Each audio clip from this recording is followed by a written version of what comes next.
तो कारगिल विजय दिवस की 21वीं वर्षगांठ पर पूरा देश शहीद सैनिकों को याद कर उन्हें श्रद्धांजलि अर्पित कर रहा है। वहीं ऊना में वीर चक्र से सम्मानित शहीद कैप्टन अमोल कालिया का परिवार भी आज अपने बेटे की शहादत पर फक्र करता है, लेकिन उनके मन में एक टीस भी है। क्या है वो टीस, देखिए रिपोर्ट।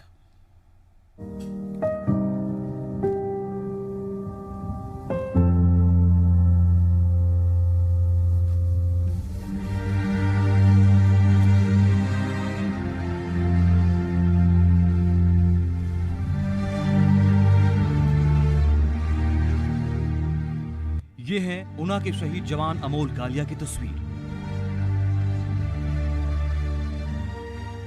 अमोल कालिया की बहादुरी का अंदाजा इसी बात से लगाया जाता है कि शहादत के बाद वीर चक्र का सम्मान मिला था। 25 साल की उम्र में देश के लिए इस मर मिटने वाले जवान की कहानी बड़ी ही दिलचस्प और दिल को झकझोर देने वाली है।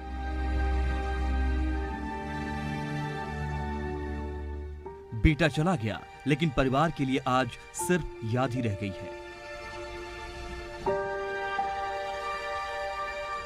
अपने बेटे की याद में उन्होंने उसके कमरे में उसकी तस्वीरों और उसकी चीजों को संभाल कर रखा है।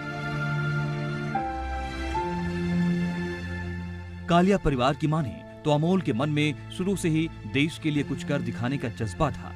परिवार के मुताबिक जब अमोल घर से गया था तो बोलकर गया था कि आप लड़की देख लीजिए और लौटकर मैं सगाई कर लूंगा, लेकिन नियति को कुछ और मंजूर था।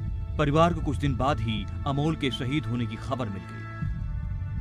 आई एम ए प्राउड फादर।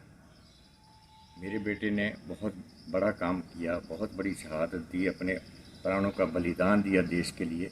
उसके लिए मैं अपने आप को गर्वान्वित महसूस करता हूँ। मेरा दूसरा बेटा भी मैंने फौज में ही भर्ती कराया हुआ है और विशेषकर अमोल को प्लस एनडीए में जाने के वक्त इसके पास ऑप्शन थे, इंजीनियरिंग का भी था, मेडिकल का भी था, परंतु मैंने ये चाहते हुए कि ये फौज में जाए तो उसको एनडीए के लिए प्रेरित किया। और उसने पूछा भी मेरे से इतना बात है, आप क्यों फौज में मुझे भेजना चाहते हैं जबकि ऑप्शंस और हैं। तो मैंने ये कहा था कि आप बेटा you will get maximum chances of service and minimum chances of corruption.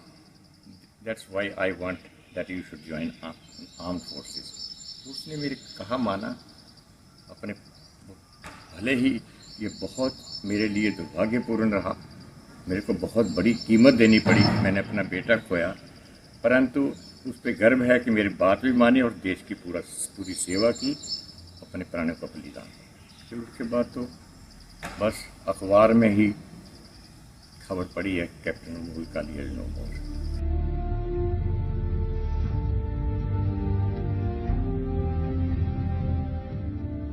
Kaliya परिवार शहीदों को लेकर सरकारों के रवैये से तो संतुष्ट है, लेकिन शहीद बेटे के नाम पर हिमाचल पंजाब पर बनाए गए प्रवेश द्वार की खस्ता हालत और उसके रखरखाव नहीं होने से दुखी है।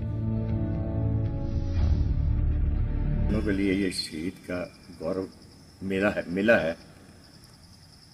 कई दफा थोड़ा सा दुख भी होता है कि मैदपुर, हिमाचल सरकार ने मैदपुर का जो एंट्री गेट है वो शहीद कैप्टन अमोल कालिया के नाम पर दिया हुआ है, लेकिन उसकी रख रखाव आज तक 21 साल में मैंने नहीं कभी देखा कि उस पर कोई पेंट लगा हो, उसकी सफाई हुई हो। बस केवल नाम की पट्टिका जरूर है। सीमाओं पर मौजूदा बिगड़े हालात को देखते हुए कारगिल शहीद अनमोल कालिया के माता पिता दुखी तो हैं, लेकिन मोदी सरकार की ओर से चीन और पाकिस्तान को मुंहतोड़ जवाब देने से खुश भी हैं। राकेश मल्ही, जी मीडिया, ऊना।